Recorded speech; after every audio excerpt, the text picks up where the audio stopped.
Ano po ang masasabi ninyo?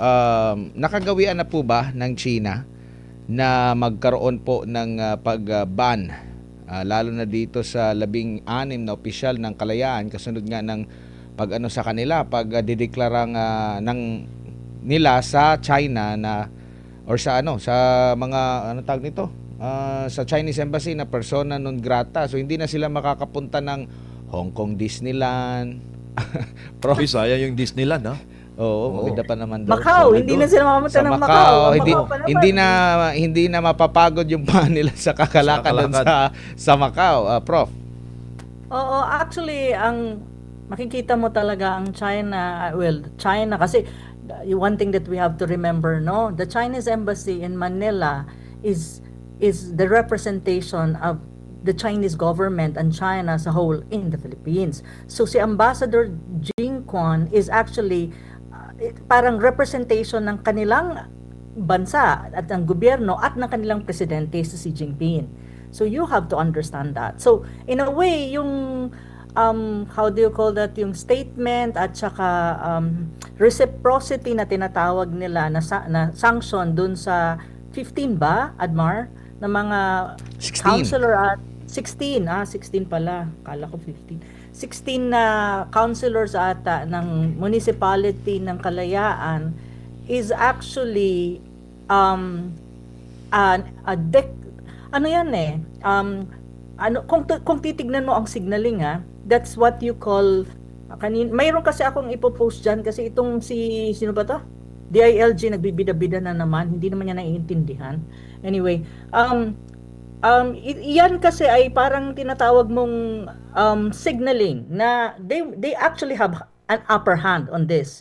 At saka hindi ito ginagawa, from my observation and studying China as a country, tsaka yung kanilang mga foreign policy and all of this, economics and all that, hindi nila yung ginagawa ng basta-basta. But it seems like with the new ambassador, parang ang messaging is, okay, we will have good relation, we will try to establish good bilateral relation, we want to be friendly, we want to have cooperation, but this time around, if in any case you smear us, or you put us you push, ini-smear mo sila, or ini-smear mo ang kanilang bansa, they will push back. And this is one of the concrete diplomatic escalation ng pushback.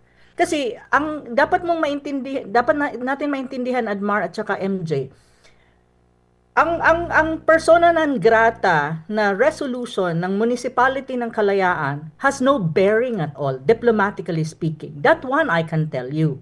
That is only what you call political statement. There's no bearing when it comes to that. Why? Precisely because a local government agent, a local government unit like the municipality of Kalayaan is not, wala siyang tinatawag na foreign relation competency. Wala sa kanya yon. Nasa national government yon. And the only person that can actually say na, okay, you, diplomat, persona non grata kita, through channel, and that is the DFA, the Department of Foreign Affairs, is the President. So doon lang nagkakaroon ng binding or nagkakaroon ng diplomatic effect through the Vienna Convention, yung tinatawag mong persona non grata, and subjected lang dyan under Vienna Convention sa isang diplomat, not to other personalities, maybe even Chinese nationals in the Philippines. So if you really look at it, yung municipality resolution is a political statement. It's not necessarily binding. It doesn't have an effect because an LGU doesn't have competencies when you talk about foreign relation or diplomatic relation, especially with another country. Yun. Yun ang hindi naiintindihan kasi ng mga tao na, okay, nagbida-bida ka, nagsulat-sulat ka dyan, pero hindi mo naiintindihan na kapag nag-rest back sila, like for example, this one is a rest back, is a pushback, na okay, ginawa nyo yan sa aming ambassador, in reciprocity, we will impose na kayo lahat, you will not be able to enter any Chinese territories.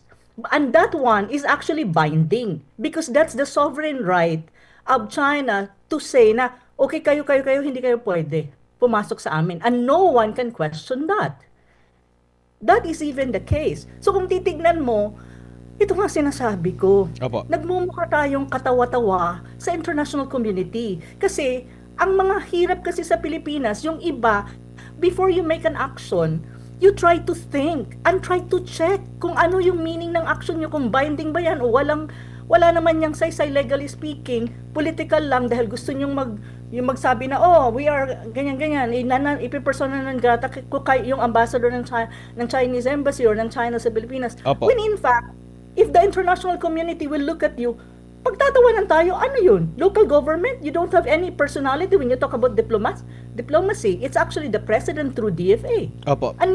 Yun eh. Pero, ang sinasabi ko, yung kanilang reciprocity pushback, and that is actually sanctioning all of this, has an impact on them. Mabuti nga, hanggang dun lang. Hindi na sinali yung ibig sabihin yung medyo mas malala pa na possibility na pushback. So, Opo. ito, sanction lang ng 16, sila lang naman ang apektado dyan so far. Opo. So, yun, parang Prof. signaling yan. Sinasabi lang ng China na we have diplomatic, what do you call that? Diplomatic upper hand on this.